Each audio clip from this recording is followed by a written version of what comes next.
네, 안녕하세요. 원해로 나우병원 손재욱입니다. 반갑습니다. 잘 들리시나요? 네, 잘 잘 들리시나요? 들립니다. 네, 네. 오늘 농약학 네 번째 시간. 오늘은 흡집성 해충에 대한 수목보호제의 처방. 우리 농약이 전체적으로 식엽성 해충, 흡집성 해충, 천공성 해충, 토양 해충 이렇게 해충도 몇 가지로 가해하는 형태에 따라서 분류가 되잖아요. 그래서 그 약재별로 특성이 어떤 것은 흡집성 전문이고 어떤 것은 또 식엽성 전문이고 이게 약재들이 조금 조금 틀립니다. 그래서 오늘은 흡집성 해충, 가장 종류도 많고 하는 이 흡집성 해충에 대해서 어떻게 처방을 할 것인지 지난 시간에 지난 시간에는 흰불나방에 대해서 했었죠. 그래서 식엽성 해충인 흰불나방이 막 나오는 시기였기 때문에 한 거고 이번에는 흡집성 전체 농약을 보고 그중에서 흡집성 해충 약제는 어떤 것들이 있고 그 제품들이 뭐가 틀리는지 조금 조금 차이가 있어요. 그래서 거기에 대해서 쭉 설명을 해드리도록 하겠습니다. 근데 근래 농약이 우리 남공사님들이 계속 이게 어렵다 어렵다 하시잖아요. 그래서 계속 어렵다는 것이 왜 어려울까를 제가 이렇게 생각해 보니까 첫째는 이름이 어려워요. 품목명. 그래서 품목명이 뭐 테부코나졸, 헥사코나졸, 뭐 딘피로피리다즈 뭐 등등 이 품목명 자체가 우리말이 아니기 때문에 어렵고 많습니다. 그래서 그것들이 많은 데다가 또 품목명만 알아가지고는 안 돼요. 상표명도 알아야 돼요. 근데 상표명이 또 어느 한 품목에 대해서는 상표가 수없이 많습니다. 그런데 우리가 상표가 수없이 많다고 해서 그것을 배제할 수는 없고 대표 상표 정도는 알아야지 다른 사람하고 또 농민들하고도 눈높이도 맞을 수 있고 농약사하고도 쉽게 얘기가 되고 내가 찾는 것도 쉽고 상표도 또 중요한 문제입니다. 그래서 이게 이름도 여러 가지고 그래서 어렵죠. 그런데다가 이 똑같은 성분이라도 뭐 테부코나졸 그래도 어떤 것은 뭐 10% 어떤 것은 20%뭐 이렇게 함량이 또 틀려요. 그래서 함량도 또 관심 있게 봐야 됩니다. 그래서 이런 것들은 내가 머릿속에 다 담아둘 수는 없고 적어도 품목명하고 대표 상표 정도는 기억을 하시고 성분 함량이나 이런 것은 자꾸 찾아보면서 해야 됩니다. 그래서 농약이 이게 전체적으로 한 3천여 종이 넘어요. 그 3천여 종이 넘는데 이 많은 제품들을 머릿속에 품목명, 품목별로 함량이 몇 프로고 또 어떤 제형들이 나오고 이런 걸 다 기억할 수는 없기 때문에 계속 찾는 것이 습관화되지 않으면은 그렇게 저도 이 업에 한 뭐 38년 정도를 있었습니다만은 지금도 저도 계속 찾으면서 남들과 대화도 하고 하는 거지 제 머릿속에 있는 게 아닙니다. 그래서 이걸 쉽고 빠르게 찾는 그런 과정이 중요한 것 같아요. 그래서 보통 농약사들은 그래서 한 200여 종 미만, 한 120개, 150개 정도의 농약을 취급을 해요. 3천여 개 중에서 그 정도만 취급을 하니까, 아, 즉, 자기 주요한 고객들의 농사에 맞춰가지고, 거기에 딱 맞는 약만 갖다 놓는 겁니다. 그래서 우리 수목용약은 갖다 놓으면은 재고가 되기 때문에 시중에 농약사가 나무주사를 팔고 있다 할지 뭐 이런 데는 거의 없는 것입니다. 그래서 이렇게 많은 제품이 있고 수없이 많은 제형도 있고 함량도 틀리고 막 이렇게 되는데 뭐 이걸 어떻게 가령 내가 어떤 품목을 알았어도 그 제품이 어떻게 공급이 되는지 그게 또 복잡한 겁니다. 그래서 일종의 도매상 그래도 한 천여 종 이상 취급을 합니다만은 우리가 도매상에서 약을 구입할 수는 없잖아요. 그래서 가까운 농약사를 이용하게 되는데 이런 데는 또 약이 없고 그래서 그런 여러 가지 점이 어려운 점이 있어요. 그래서 그걸 저는 좀 이렇게 쉬운데 우리 선생님들이 어떻게 그걸 찾는지 제가 그걸 좀 한번 봤어요.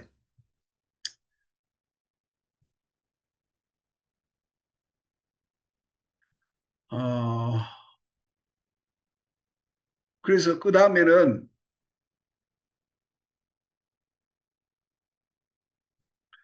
그래서 요걸 농약 사용 지침서, 지침서 요것을 요것과 농약 안전정보 시스템, 그리고 유기농업 자재를 또 취급할 때 요런 것들 세 가지는 반드시 핸드폰과 우리 선생님들의 컴퓨터 화면에 필수적으로 있어야 되는 겁니다.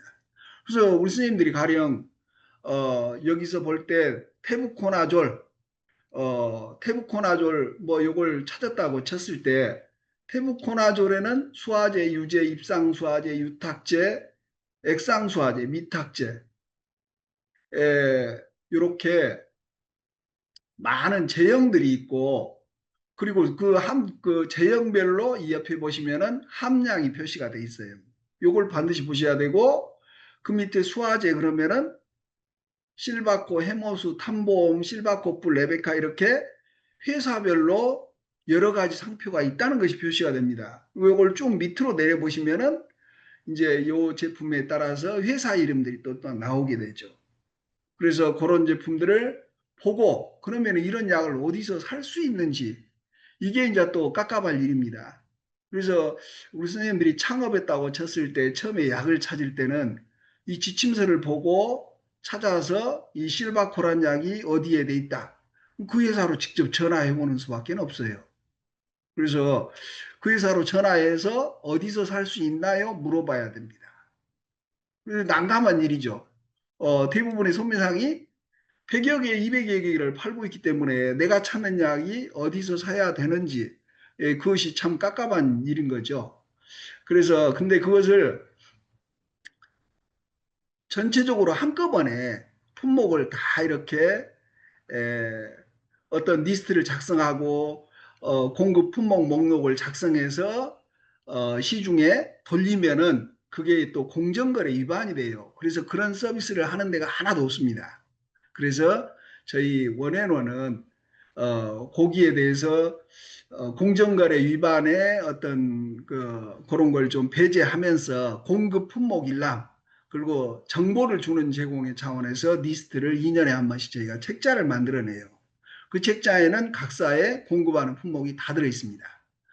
그래서 그런 책을 내년에도 또 발행을 할 테니까 우리 선생님들이 병원 하시는 분들은 저한테 미리 문자를 주시면은 나중에 만들어지면은 다 보내드리도록 하겠습니다. 그런 데서 공급 여부를 확인하고 그리고 그게 책이 없으면은 회사로 전화해서 어디서 사는지 물어봐야 되고 이런 문제가 따르는 거죠. 그 농약사를 이렇게 다니다 보면은 또 우리가 수목이 약만 필요한 게 아니고 영양제도 필요하고 다른 자재들도 필요해요. 필요한데 이런 자재들이 필요 같은 경우도 우리는 나무 심겨져 있는 나무를 관리하고 있고 농민들하고는 사용하는 목적 자체가 많이 틀립니다. 농민들은 빨리 키워야 되고 5월 서리가 지난 다음에 농작물을 심고 빨리 키워야 되니까 빨리 크는 거 그리고 당도를 올려야 되고 또 품질이 좋아지게끔 하고 이런 쪽에서 어떤 목적이 있기 때문에 거기에 맞는 비료도 쓰고 영양제도 쓰고 이렇게 하지만은 우리는 수목은 한번 심겨지면은 너무 많이 크면은 안 돼요. 항상 그 자체로 유지해야 돼요. 그래서 우리는 오히려 유지 관리 목적이기 때문에 소나무가 1년에 10cm만 크면은 5년에 한 번씩만 전정을 해도 되지만은 1년에 50cm 크면은 3년에 한 번은 전정을 안 할 수가 없어요.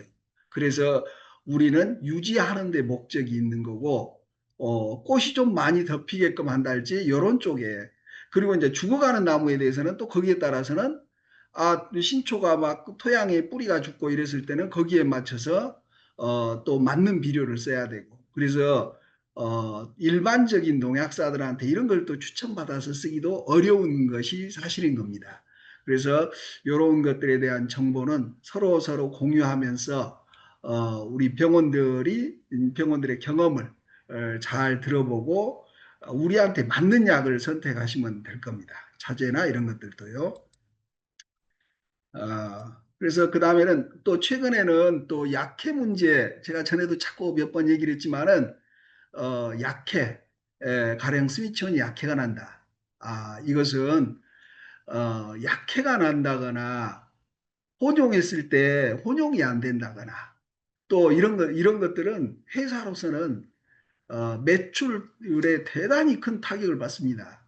가령 혼용하는데 약해난다. 그러니까 혼용하는데 혼용이 무난하지 않다라고 하면은 안 팔려요. 안 팔리기 때문에 내 것만 따로 쳐야 된다. 그래서 혼용도 대다수가 아주 문제없이 해놓습니다. 근데 회사에 혼용 관계를 물어보면은 그 담당 직원은 이게 자기네들이 자료 자체가 없기 때문에 모릅니다, 안 됩니다, 안 해봤습니다 이렇게 답변을 해요. 그러니까 우리가 참 그 점이 이제 어려운 점이죠. 혼용하는 거. 그렇지만은 우리 병원들이 쓰는 일반적인 약재로는 제가 여태까지 병원을 뭐 한 15년 가까이 하고 있지만은 약해가 혼용 때문에 약해가 나거나 일반적인 수간살포제를 써가지고 약해 난 적이 없습니다. 농약은 대체적으로 뭐 동력살포 할 때는 2000배 쓰는 것도 또 드론으로 뿌릴 때는 50배로 뿌리고 이렇게 해요. 고농도로 살포해도 약해가 안 나고 그리고 일반적인 농약이 경협처리제로만 등록을 했어도 회사들이 4배량까지도 많이 쳤을 때도 약해가 없어야지만이 등록을 합니다. 왜? 약을 좀 많이 치면 약해가 난다. 그런 약은 회사가 피해갈 수가 없어요. 가령 회사가 2000배로 쓰라고 했는데 1000배로 썼다. 그래가지고 약해가 났다. 그 농민이 시비를 하면은 회사 물어줘야 됩니다. 그래서 더 썼지만은 왜? 그래서 갖다가 안전해야 돼요. 그런 시비에 휘말리게 되고 회사가 안 물어줄 수도 있지만은 안 물어주면 또 이렇게 상당히 그 반작용이 심해요. 그 회사 거뭐 불매 운동을 하니 막 이렇게 이제 억지 쓰는 경우도 있기 때문에 그래서 양량이 민감하다 할지 혼용이 민감하다 할지 혼용이 안 되는 것은 분명하니 자기네들이 나벨에 다 표시를 해 놓습니다. 그래서 우리 나무병원들은 일반적으로 수목에 썼을 때 가령 호박이나 뭐 이런 뭐 오이나 이런 것들은 세입 네입 되면 약해 시험을 하거든요. 약해 시험을 하고 혼용 시험을 하고 이 연약한 잎들도 괜찮은데 우리 나무는 대체적으로 굉장히 왁스층이 두껍고 일반 초본종하고는 또 틀리고 그렇기 때문에 약해는 걱정을 안 하셔도 되고 단지 약해는 고온기 때 꽃같이 연약한 것, 특히 수국 이제 오랫동안 피어 있잖아요. 이럴 때 고온기 때 유제나 이런 것들을 뿌리게 되면은 꽃에 반점이 생긴다 할지 이럴 수가 있어요. 그래서 꽃 같은 그런 아주 굉장히 예민한 이런 것만 조금 주의하시면 되고 뭐 그 외에는 거의 그리고 또 나무 주사에서는 즉 약액이 어느 한쪽으로 몰렸을 때 이럴 때 약해가 나는 거지 골고루 올라가면 또 문제가 없어요. 그 나무 주사에서는 원액을 집어넣기 때문에 원액을 집어넣는데 어느 한 곳에 일방적으로 몰려갔다. 그러면 그럴 때는 약해가 날 수 있는 거죠. 하지만 일반적으로 수관살포해 가지고 약해가 나는 것은 제가 병원을 하면서는 아직까지 경험해 보지를 못했습니다. 그러면은, 이제 흡집성 해충, 지금부터 시작을 하겠습니다. 먼저 경협처리제, 두 번째 친환경, 세 번째 나무주사, 네 번째 토양처리, 처방, 이렇게 한 네 가지 정도로, 구분을 했습니다. 어, 흡집해충이라고 하면은, 뭐, 잘 아시다시피 진딧물, 매미충, 방패벌레, 가루이, 노린재, 깍지벌레, 총채벌레, 응애, 이렇게 구분이 될 수 있죠. 오늘 응애만 빼놓고 나머지 흡집의 충약을 제가 전부 다 분류를 했어요. 다시 분류를 해서 우리 선생님들이 이게 가령 우리 선생님들 생각에는 많이 안 해본 입장에서는 진딧물인데 호리왕 진딧물이 있고 밤나무 왕 진딧물이 있는데 가령 호리왕 진딧물에 등록되어 있는데 밤나무 왕 진딧물이다. 그러면은 효과가 없으리라고 생각이 되잖아요. 그래서 그런데 진딧물에 호리왕 진딧물에 돼 있으면은 이를테면은 복숭아옥 진딧물이나 다른 진딧물도 다 방제가 된다고 일반적으로 약효적인 측면만 보셨을 때는 그렇게 생각을 하시면 됩니다. 매미충도 마찬가지죠. 그래서 방패벌레도 진달래만 돼 있으면 진달래 방패벌레만 돼 있으면은 진달래보다도 배나무 방패벌레, 배나 사과나 이런 장미과 수목이 있어서 배나무 방패벌레 시장이 굉장히 커요. 그래서 여기에 등록이 돼 있는 약이다. 그러면 요것을 우리가 즉 배나무인 그 장미과 수목인 이 방패벌레 쓰면서 철쭉에도 이게 약이 묻으면 효과가 진달래 방패벌레도 효과가 있구나라고 생각하시면 됩니다. 그런데 진딧물에 된다고 그래서 매미충이나 방패벌레 다 된다. 이건 또 아니거든요. 그래서 양장별로, 약재별로 그 특성의 차이가 있어요. 그 특성을 많이 알고 있는 사람이 약을 많이 안다라고 하는 겁니다. 그래서 약을 구분을 어떻게 뭐 어떤 약은 어떤 데 듣고 어떤 데는 안 듣고 요걸 좀 이렇게 찾고 정보를 더 수집하려고 하시면 좋을 것 같아요. 그래서 저도 이런 약 우리 선생님들이 물어볼 때마다 찾아보고 이렇게 답변하고 했는데 제가 오늘 1시간 강의를 위해서 흡집의 충을 전부 다 한번 싹 뒤져서 정리를 했어요. 그래서 요거 오늘 자료를 보시고 우리 선생님들이 참조하시면은 약에 대해 흡집의 충에 대해서는 굉장히 그래도 많은 지식을 갖출 수 있을 걸로 기대를 합니다. 어, 진딧물 약제의 변화, 즉 농약회사와 농약을 만드는 이런 회사들과 해충, 병이나 해충이나 잡초나 가장 문제가 저항성입니다. 회사는 어떤 약을 내놓고 몇 년 팔다 보니까 금방 저항성이 와가지고 또 새로운 약을 요구를 해요. 그래서 해충이 특히 세대수가 많은 이그 진딧물, 응애 이런 작은 해충들, 이런 작은 해충들은 연간 세대수가 많죠. 그래서 이런 거 저항성이 가장 문제가 되다 보니까 계속해서 새로운 약을 개발하고 더 강력한 또 기작이 다른 약을 회사들이 내놓고 있는 겁니다. 농약의 역사를 보면은 60년대 유기인계, 다이아톤 스미치온 이런 유기인계 약제부터 시작이 된 거죠, 우리나라에서.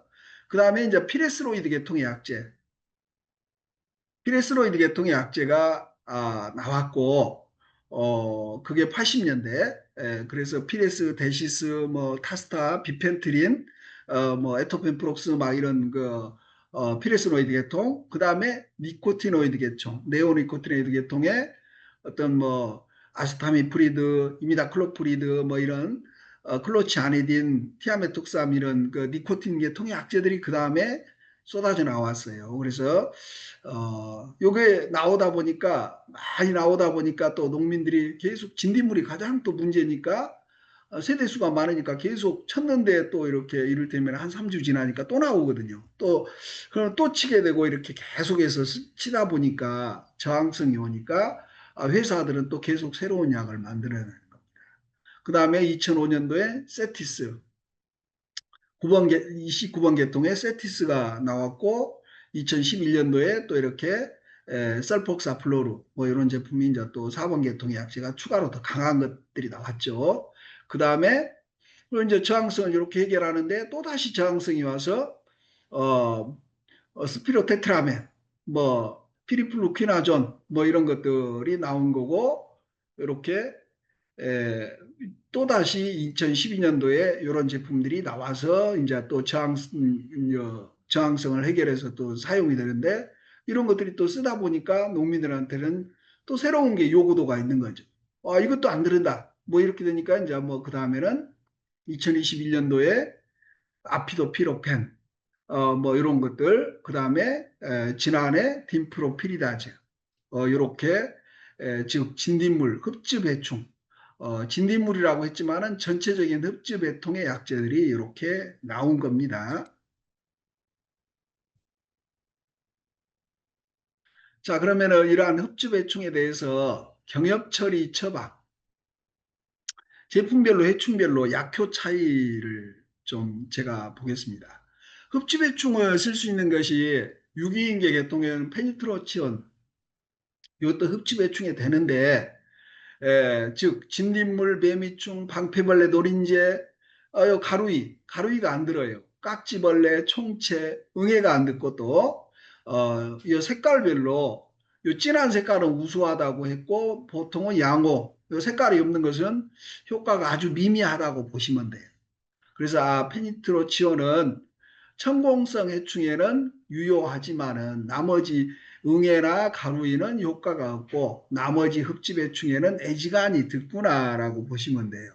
절대 우리 적용을 하시는 분들이 가장 많이 쓰는 이게 제품이 회사로 쳤을 때는 뭐 매출 한 80억이 넘어가는 대형 품목입니다.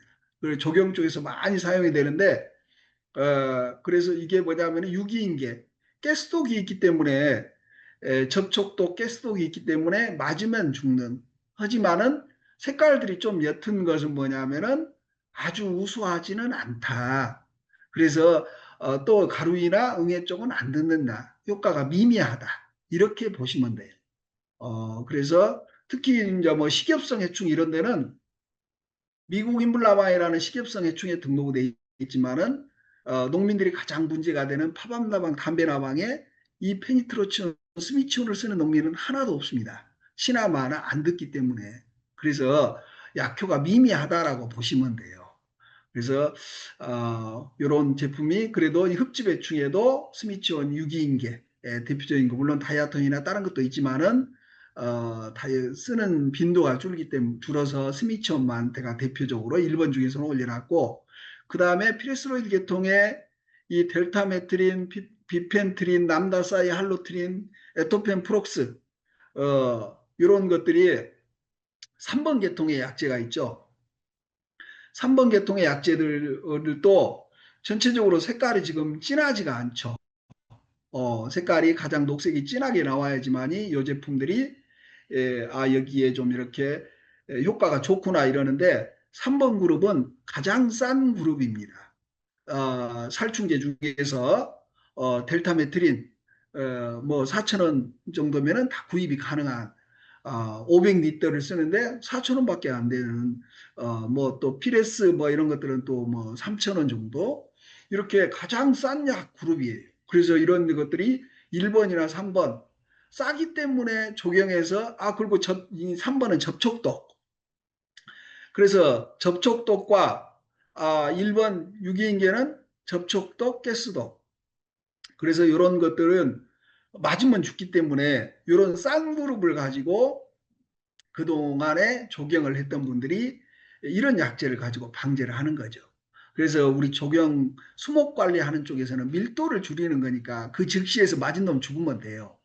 그리고 또 좀 적당히 먹어도 또 용서가 돼요. 하지만 농민들은 조금 먹는 것도 절대 용서가 안 됩니다. 그래서 약효가 좋은 걸 찾기 때문에 1, 3번 가지고 농업에 중요하니 이렇게 사용이 되지는 않고 단지 3번은 농약을 판매하시는 분들이 다른 전문약제를 주면서 덤으로 더 줍니다. 왜 전문약제들은 접촉독보다는 다른 기작을 가지고 방제를 하기 때문에 접촉독도 있는 거 이것도 하나 껴주는 식 가격이 싸기 때문에 그래서 3번이 그런 식으로 활용이 됩니다. 그래서 3번도 접촉독이지만은 깍지벌레나 이런 쪽은 효과가 없는 거죠. 응애도 전체적으로 효과가 없습니다. 이렇게 가루이에도 또 효과가 없는 것들이 있고 그 다음에 4번 이 4번 계통의 약제 니코티노이드 계통의 약제 요것은 어, 전에도 자꾸 몇 번 얘기했지만은 4번은 다 아셔야 된다. 왜? 장점이 대단히 큰 약제이기 때문에. 그래서 뭐 티아메톡산, 티아클로프리드, 클로치아니딘, 이미다클로프리드, 디노테프란, 아스타인프리드, 설폭사플로르, 플루피라디퓨론 요 제품들을 이 제품들이 진딧물, 매미충, 방패벌레, 노린재, 가루이, 예, 깍지벌레, 총채벌레 다 효과가 좋아요. 비교적. 다른 1,3번에 비해서는 대단히 좋습니다. 흡집해충 전문 약제입니다. 그리고 이게 스펙트럼이 이렇게 넓어요. 다. 다 돼요. 그래서 식엽성도 뭐 조금 효과가 있지만은 천공성해충도 역시 요거에 천공성해충 하면은 전부 다 하늘소나 이런 것들은 4번 가지고 해야 되는 겁니다. 아니면 1번 스미치온도 이제 가스도 접촉도 있으니까 스미치온도 같이 쓰는 거고. 그래서 여기에 흡집해충 전문약이다 그러면 4번이 대표 상품인 것입니다. 이게 그래서 이 제품들은 이렇게 4번이 아주 스펙트럼 급지배충이다. 그러면 가령 우리 선생님들이 칼립소를 누가 이렇게 내가 기억하기로는 진딧물에 어디 등록돼 있다. 그런데 누군가가 이게 깍지벌레도 되냐 가루이도 되냐 물어봤을 때 지침서를 펼쳐보지 않아도 4번이라고 하면은 이게 응애 빼놓고는 거의 다 된다. 또 식엽성 빼놓고는 다 된다. 이렇게 기억하시면 편하잖아요.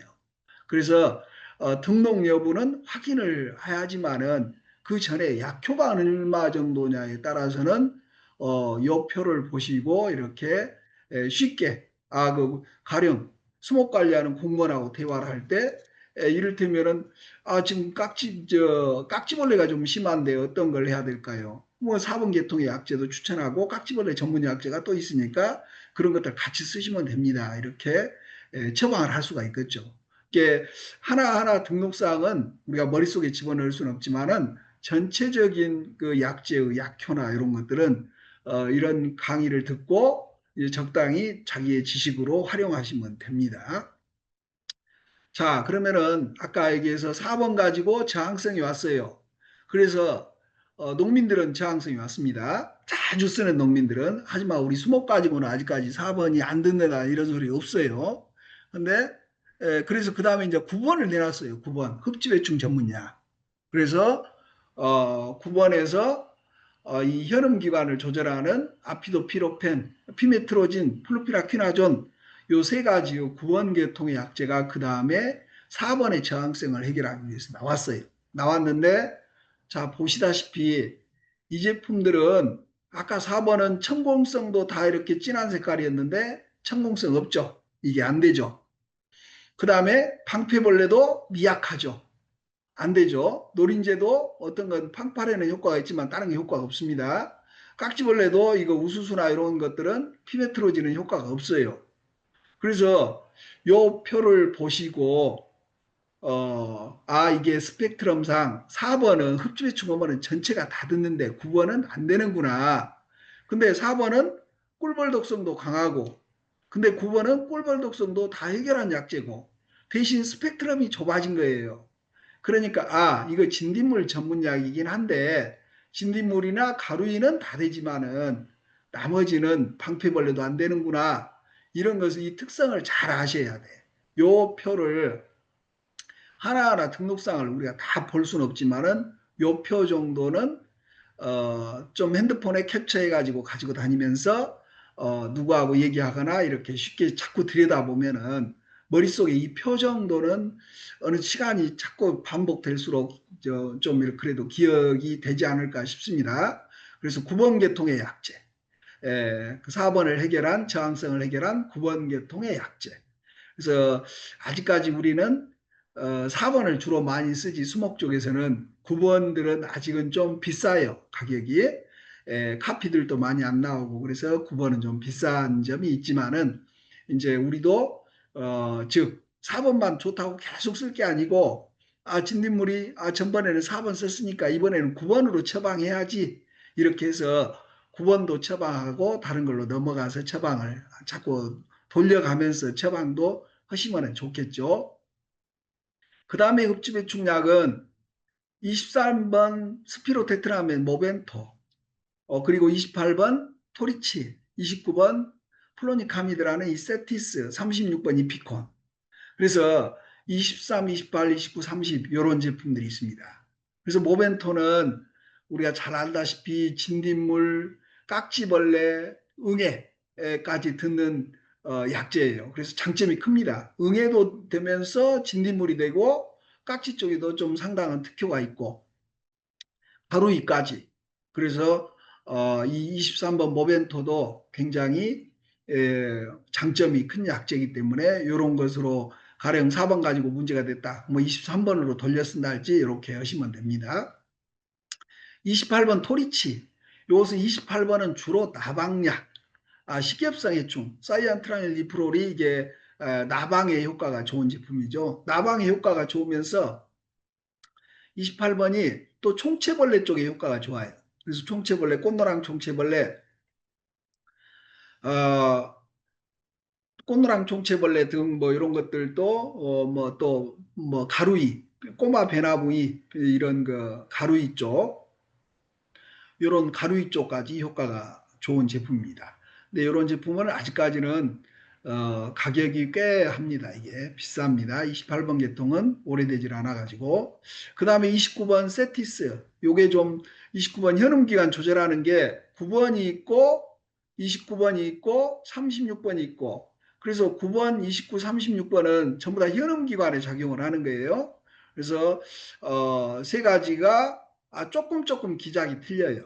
그래서 세티스는 플로니카미드는 나온 지가 꽤 됐고 그래서 4번 가지고 4번 쓰다가 이제 29번 이런 걸로 이렇게 바꿔서 처방하셔도 좋아요. 이런 건 오래되다 보니까 카피 상품도 많이 나와 있고 그래서 가격도 그렇게 뭐 비싸지 않습니다.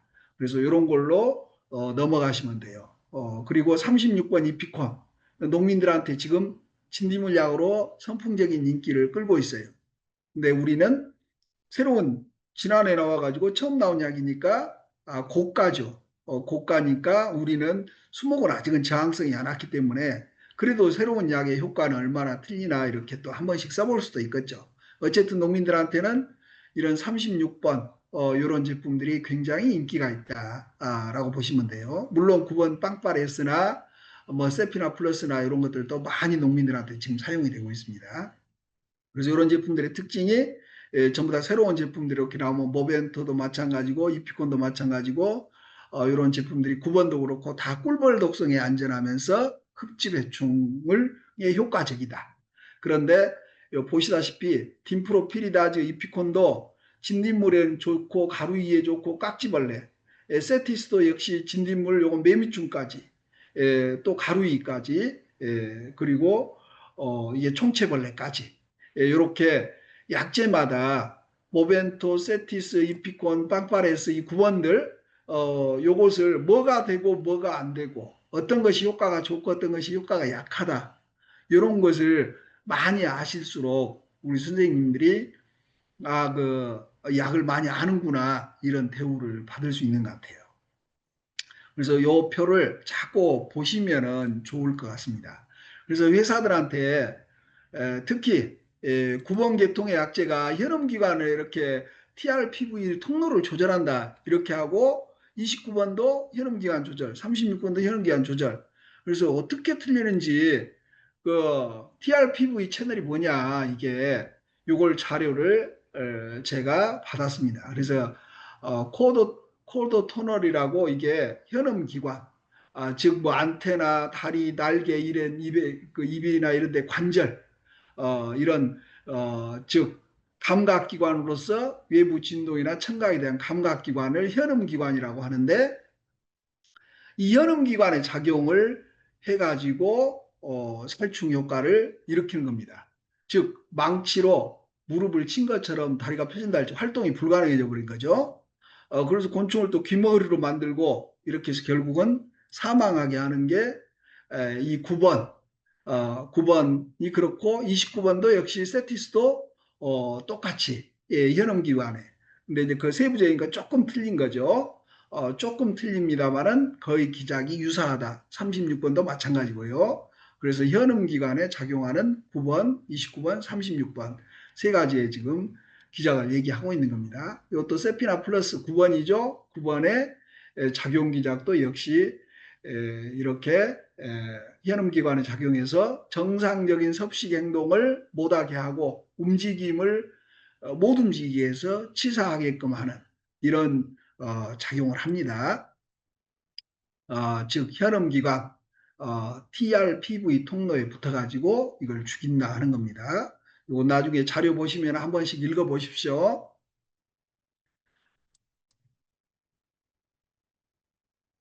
그래서 이렇게 작용을 해갖고 이렇게 죽이는 게 죽인다 하는 걸 나오는 거죠. 회사들의 자료입니다. 그래서 역시 9번인 현음기관 작용하는 걸 설명하고 있는데 이런 관절, 코더 터널이라는 현음기관에 작용해서 이 관절들에 다 문제를 일으켜서 섭식을 중단하게끔 만드는 거죠. 자, 이것은 이제 약을 쳤을 때, 요건 이제 즉 9번의 세피나 플러스를 쳤을 때 이렇게 바로 이제 증상이 나오고 무처리는 이렇게 활발한데 세피나 플러스는 바로 섭식을 중단한다는 자료입니다.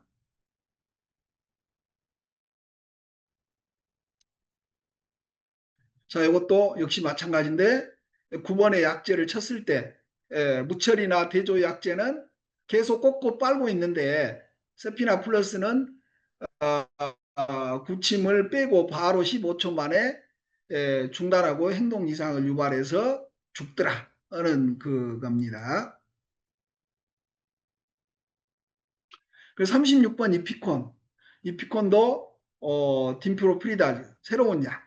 농민들은 이걸 아주 많이 꿀벌에도 안전하고 또 진딧물의 효과가 탁월하고 그래서 농민들이 요거 새로운 약에 관심이 많습니다. 그래서 이피콘도 마찬가지로 혈음기관에 작용을 해서 균형 감각을 저해하고 섭식제의를 유발하는 것이 9번이나 29번 세티스나 요 36번이나 기작들은 거의 동일하다고 거의 비슷하다고 보시면 돼요. 자, 이게 흡집애충의 약효 정도. 그래서 1번부터 흡집애충을 듣는 약 1번, 3번, 유기인계, 피레스로이드계, 그 다음에 니코틴 계통의 약제들, 9번 계통 약제들, 그 다음에 23번 모벤토, 28번 토리치, 29번 세티스, 플로스카미드, 36번 이피콘. 이게 전체 흡집해충 농약의 전체의 약효를 한꺼번에 제가 표시를 해놨어요. 그래서 요거 하나만 캡처해 가지고 핸드폰에 넣어 놓으시면은 이게 어떤 약이 어디에 효과가 있구나 없구나 이 정도를 정보를 쉽게 자꾸 들여다보면은 이게 머릿속에 들어오면은 그만큼 실력이 느는 겁니다. 그래서 이 표 다 캡처하셔 가지고 저기 하시면 활용하시면 좋을 것 같아요. 그래서 방금 얘기한 그 1번 1번, 3번 이런 제품들 이런 거 약효가 좀 떨어진다 했어요. 농민들은 진딧물에 이런 약 거의 안 씁니다. 이런 단독으로 치질 않아요. 단독으로 치질 않고 3번은 다른 것하고 섞어치죠. 4번하고 섞어친다 할지 4번, 3번, 9번, 3번 이렇게 3번은 이를테면 양념용으로 추가로 하는 것들이죠. 그래서 1번, 3번은 접촉도 또 1번은 가스도까지 이런 제품들은 상당히 좀 이렇게 저급한 약재로 가격이 싼 약으로 이렇게 보시면 될 것 같고요. 4번은 주로 요거는 이제 꿀벌 독성이 강해가지고 지금 문제가 되지 않습니까? 그래서 요거 이제 그렇지만 아까 봤듯이 스펙트럼 자체가 굉장히 넓어요. 거의 모든 흡증해충을 다 잡습니다. 효과도 다 좋아요. 그 장점이 큽니다, 이게. 그래서 또 중요한 특징 중에 하나가 이 4번이 다른 것들보다도 다른 흡집해충은 나무 주사가 어려워요. 안 돼요. 그런데 4번은 다 나무 주사가 돼요. 그런 점도 있고 또 4번의 장점 뿌리를 통해서 또 대부분이 다 흡수가 돼요. 그래서 토양의 관주만으로도 가능한 것들이죠. 그래서 많은 장점이 있는 게 이 4번이에요. 그래서 4번을 우리가 잘 알아야 된다는 겁니다. 이게 흡집해충 전체의 그 약재들을 다 정리해 놓은 건데 즉, 이 중에서 꿀벌 독성에도 괜찮은 환경에 좋은 이런 제품들이 결국은 4번 중에서는 칼립소, 티아클로프리드, 그 다음에 23번 스피로테트라멘, 29번 세티스, 플로니카미드, 그리고 또 9번 계통의 약제들 피메트로진, 플루피나퀴나존, 아피도프로펜, 그 다음에 36번 딘프로피리다제 이런 제품이 요 정도의 제품이 즉 꿀벌 독성에도 안전하고 환경에 저독성이 비교적 다 저독성이고 그래서 이런 제품을 가지고 처방을 하시면서 또 어떤 우리가 뭐 꽃이 많이 피어 있다거나 이런 계절이 아니면은 4번의 장점이 크기 때문에 4번도 또 활용을 하시고 이렇게 해서 처방을 하시면 되겠죠. 이렇게 해서 약재의 경엽 처리제는 다 마쳤고요. 두 번째는 그러면은 흡지배충 친환경 처방 유기농업 자재. 유기농업 자재에 제가 등록된 것들 중에서 적당한 것들을 좀 뽑아봤어요. 그래서 적당한 것들이 유기농업 자재에 들어가시면은 이렇게 가격까지 다 나와요. 그런데 황당한 가격도 있습니다. 막 10만 원 막 이런 것도 있어요. 그래서 그런 건 빼버리고 3만 원에서 6만 원까지 이렇게 제가 그 쭉 뽑아왔는데 흡지배충에 이 정도의 해충들이 등록이 돼 있어요. 그래서 회사들이 이렇게 또 공급하는 제품 위주로 제가 이 정도를 해놨기 때문에 이런 것은 이제 즉 하천 주변 또 학교에서 농약에 대한 거부감이 심할 때 이럴 때는 이거 유기농업 자재도 있다. 가격이 좀 비싸다 대신 가격이 좀 비싸고 그 농약 한 번 뿌리지 말고 이거 친환경 유기농업 자재로 두 번 뿌려라. 이럴 때 이런 약재를 추천할 수 있는 거죠. 그래서 친환경 유기농업 자재는 제가 이거 자료를 이렇게 드리는 걸로 참조하시면 될 것 같습니다. 그 다음에는 흡집해충에 대한 나무주사 처방. 즉 4번 약재를 가지고 흡집해충에 대한 나무주사. 4번이 즉 등록된 걸 제가 다 뽑았어요. 등록된 걸 뽑았더니 이 4A부터 이렇게 4D까지 요 4번 계통의 약재들이 니코틴 계통의 약재들이 성분 함량이 이렇게 10%짜리가 있고 20%뭐 이렇게 함량별로 뭐 좀씩 틀리죠. 그래서 이런 제품들이 등록이 이렇게 그 나무 주사로 등록되어 있는 해충을 제가 다 정리를 했습니다. 그리고 나무 주사로 등록되어 있는 건 수목을 다 정리했고요. 그런데 이게 등록을 했는데 우리 선생님들이 중요한 게 그러면 이게 공급이 되냐? 공급을 제가 찾아봤더니 저희한테 회사들이 준 정보를 보니까 X표 쳐진 것은 공급 리스트에 없어요.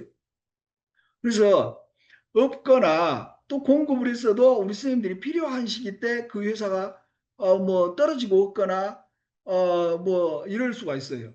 그래서 공급 받기가 좀 어려워요. 그래서 공급되고 있는 품목이 뭐냐 이거 확인하는 것이 아마 우리 선생님들이 제일 애로사항을 겪을 걸로 봐요. 그래서 이런 X표 쳐진 것은 등록은 냈지만은 지침서를 찾아봐 가지고도 이게 X표가 해놨다. 그럼 이거 지금 회사들이 생산 안 한다. 공급을 안 한다. 이렇게 보시면 돼요.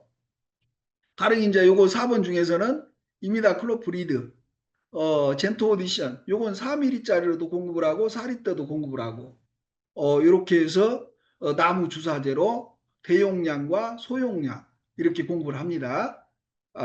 이렇게 공급을 되고 있다. 디노테피란, 요건 술탄은 뭐냐면은, 요거 등록이 돼 있는데, 500ml 5리터, 이게 디노테피란이 수도작에도 등록이 돼 있어요. 그러니까 농민들이 요즘에 광작을 하니까 5리터짜리도 생산하고 있는 겁니다. 그래서 주로 쓸 수 있는 흡집해충에 대한 나무주사 처방은 4번에서는 이미다클로프리드 분산성 액제다라고 보시면 될 것 같아요. 그럼 다른 회사는 왜 X냐? 안 하냐? 회사들이 이거 해가지고 한 번씩 생산을 해보니까 안 팔려요. 그러니까 가령 회사에서 내부적으로 어느 한 품목이 최소한 5억은 팔려야 되는데 가령 1억도 2억도 못 팔았다. 그럼 그 약은 생산 안 하고 중지하고 있는 거죠.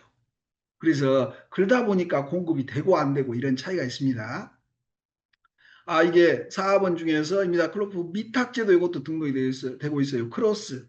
이것은 소용량은 나온 거 없고 대용량 1리터짜리가 나옵니다. 이것도 나오고 있고. 그래서 이미다 클로프리드 미탁제, 분산성 액제 이 두 가지가 나오는다라고 보시면 될 것 같습니다. 그 다음에 4번에다가 6번을 섞어놓은 거. 4번 약재들 에다가 6번 맥틴류를 섞어놓은 거. 즉 6번을 왜 섞었느냐? 소나무 재선충 때문에 섞었죠. 6번은. 아바맥틴, 에마맥틴 benzoate, 밀베맥틴 요 제품 맥틴 요 세 가지는 소나무 재선충약이죠. 그래서 소나무 재선충을 겸해서 흡집해충까지 동시에 볼 수 있는 거. 그래서 이렇게 4번, 6번, 4번, 6번 이렇게 혼합제들이 지금 공급이 되고 있어요. 혼합제들이 공급이 되고 있는데 솔키퍼 10ml짜리도 있고 4리터로도 공급을 하고 이 솔키퍼는 소나무 재선충이 4년 가다 보니까 지난해 산림청에서 입찰을 107억인가 나왔죠. 그래서 조그마한 소매상이 1년 몇 년 벌 것을 한꺼번에 다 벌었어요. 입찰 하나 되니까 이게 107억 납품하면은 최소한 5억, 6억 이상 벌었겠죠. 그러니까 매출이 2, 3억 되는 소매상이 당첨돼가지고 로또 맞은 겁니다. 그래서 이런 솔키퍼 사리떼는 이렇게 산림청에서도 소나무 재선축에 오래가기 때문에 관납으로 이렇게 받아가지고 지자체들이 요청하면 거기에 다 공급이 됩니다. 10ml짜리 또 10ml짜리는 또 장점이 있는 거죠. 그래서 10ml짜리는 사계절 쓸 수 있는 이런 장점이 있는 그런 제품이 있고 그 다음에 이제 이렇게 4번하고 6번 중에서는 혼합제가 만들어진 게 이제 뭐 이런 제품들 있죠. 타미드, 또 이번에 아그리전토에서 나오는 이번에 번아웃, 또 동반에서 나온 푸른솔, 이렇게 등록이 돼 있어요. 그래서 이 혼합제들은 대체적으로 뭐 이게 갖다가 주로 솔키퍼 이 중에 솔키퍼 뭐 푸른솔 일발장전 이런 것은 소나무 재선충까지 그리고 이번에나 뭐 이런 제품들은 재선충은 좀 어려운 약재 함량이 좀 낮은 약재 여기도 그래서 이런 걸 구분하실 때는 제품을 고르실 때는 이 성분 함량을 반드시 봐야 됩니다. 성분 함량이 몇 프로인지 즉 에마맥틴 벤조에이트가 6% 들어있는 솔키퍼가 있는가 하면은 뭐 에마맥틴 벤조에이트가 있는 제품 중에는 이렇게 2.15%짜리 또 에바맥틴 벤조에이트가 2%짜리 그래서 이 함량이 3배가 더 들었다. 또 아바맥틴 함량은 어떻게 되냐 아바맥틴 제제가 1.8%가 들어있는 이번에가 있는가 하면은 아바맥틴이 1.2%밖에 안 돼 있죠. 이건 아바맥틴은 소나무 지연충약 때문에 그러는데 이런 아바맥틴 함량을 이렇게 줄여놓는 거예요. 1.8%, 1.2%, 1.8%, 1.6% 이렇게 함량이 적어지면은 1.8%인데 이렇게 줄여서 하면은 그만큼 재선충의 효과도 떨어지고 떨어지는 거죠. 그래서 이런 걸 우리 선생님들이 머릿속에 담을 수는 없지만은 항시 찾아보고 이 함량을 보고 판단해서 약재를 고르시면 된다 하는 겁니다. 그래서 4번, 6번 이렇게 나무주사 그 4번, 6번 외에 4번 외에 이 나무주사가 아까도 4번, 이번에도 4번들이지만은 흡집해충 전문약이라고 하는 9번이나 뭐 29번이나 아직 뭐 36번이나 이런 제품들은 아직 개발이 안 돼 있는 거죠. 나무주사로. 그 개발이 안 돼 있다는 것은 나무주사로서 적합하지 않다는 겁니다. 그 다음에 6번. 6번은 주로 소나무 재선충이지만은 이 아바맥틴, 에마맥틴 벤조에이트, 그리고 아바맥틴, 에마맥틴을 이렇게 섞어놓은 거, 이런 것들이 있어요.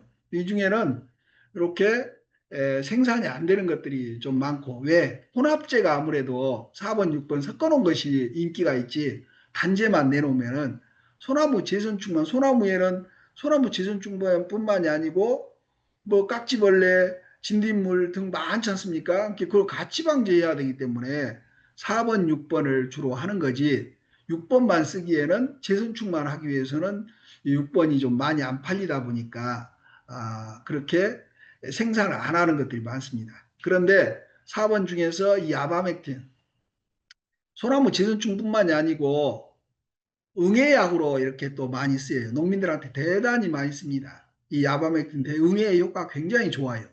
그래서 4리터짜리 이런 것들이 또 이렇게 또 팔리기도 많이 팔리기도 합니다. 과수를 많이 하시는 분들은 4리터를 사다가 방제를 해요.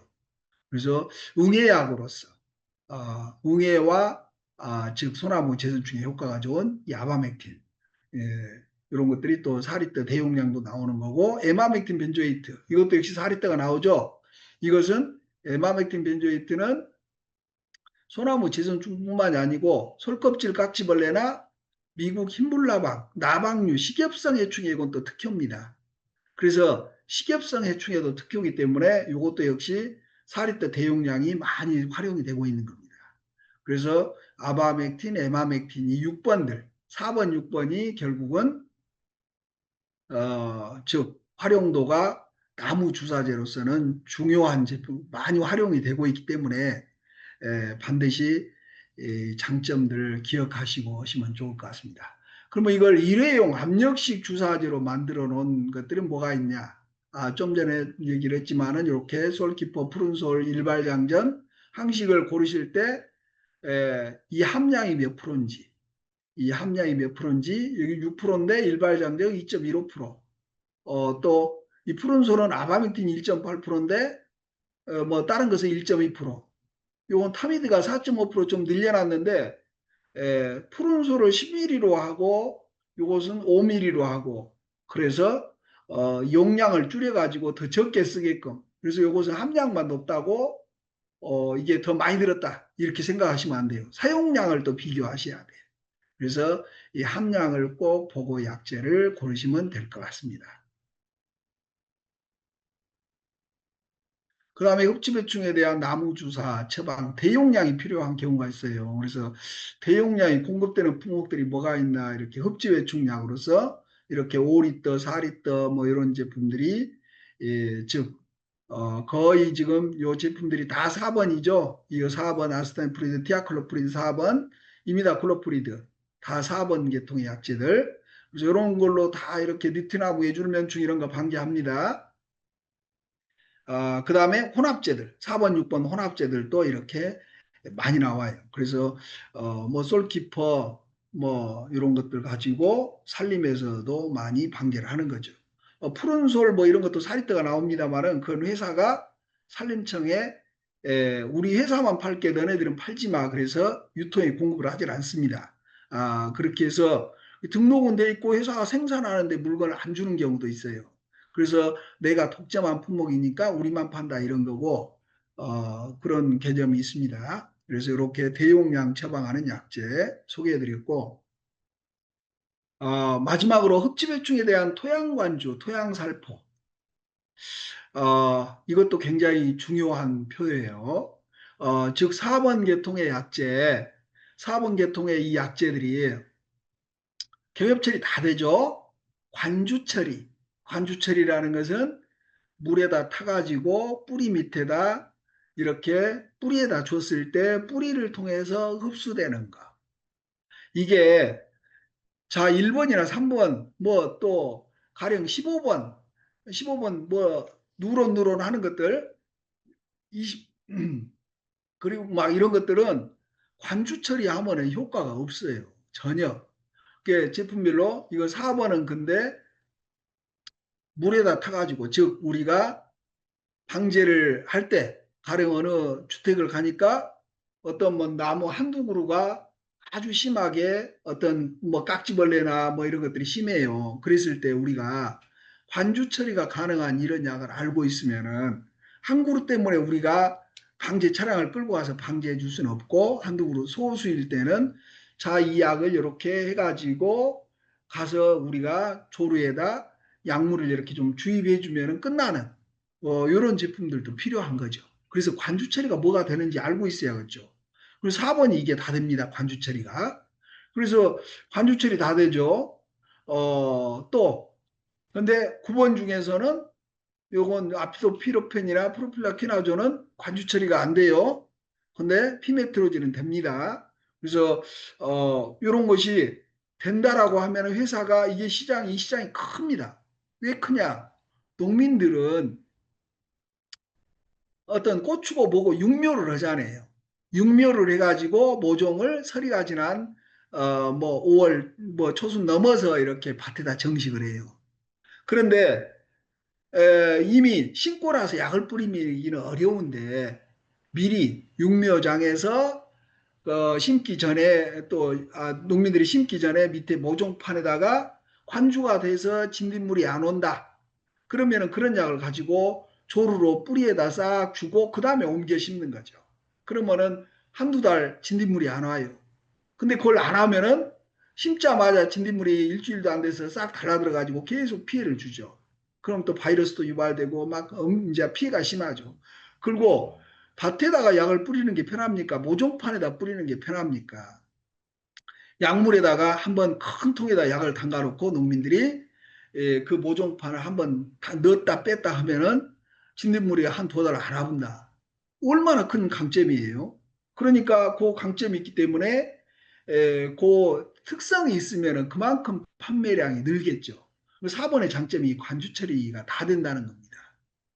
그런데 9번은 이렇게 안 되는 것들이 있죠. 그래서 이렇게 그중에 피메트로진은 되는 거고 23번도 되고 모벤토도 되고 28번 토리치도 되고 29번 36번 다 관주 처리가 돼요. 그래서 이런 관주 처리가 되는 제품들을 이제 이것은 흡지배충 중에서 안 되는 게 뭔지만 또 알고 있으면 될 테고 그 다음에 입지에 토양 잡는 것도 불편해요. 그러면은 내가 뭐 가령 이걸 입재를 가지고 가서 보통 1kg, 1kg짜리 입재 한 봉을 가지고 와서 그 나무 밑에다 쭉 이렇게 뿌려주고 그 다음에 그러면은 비가 와서 저기 약액이 흡수된다거나 아니면은 물을 그 위에 뿌린다거나 이게 이제 이런 입재들은 특히 깍지벌레가 이렇게 깍지벌레는 일정 시기가 지나면은 이제 등에 밀랍 물질을 형성하면은 흡수가 안 되잖아요. 흡수가 안 되는데 그래서 약을 뿌려도 효과가 없는 경우가 많습니다. 그래서 제때 뿌려줘야 되는 거죠. 제때 여러 번을 뿌려줘야 되는데 특히 겨울에도 배롱나무 같은데 깍지벌레가 막 달라붙어서 많이 빨고 있어요.